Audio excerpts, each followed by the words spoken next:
今日同大家一齊去呢個 Sugar and Spice Festival。如果你中意種植嘅話，呢度啱晒你啦！可以買啲盆栽返屋企慢慢種，有咗啲苗就最容易噶啦，有番茄、生菜、豆，好多種類，任揀唔嬲。食嘢嘅話，呢度都啱，有好多唔同國家嘅小食可以俾你慢慢品嚐，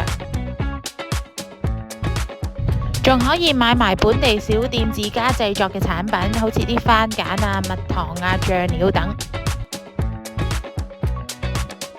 行埋佢個博物館，認識下 Port Sunlight 呢條村莊背後嘅歷史。一個唔夠嘅話，對面仲有另外一個。早知之前唔俾錢去農莊啦，呢度嗰啲鬱金香又大又靚，唔使錢任影。小朋友嘅話，仲可以參加埋佢嘅 Easter Trail 尋蛋活動。今日同聽日11點到4點，你哋都快啲去睇下啦！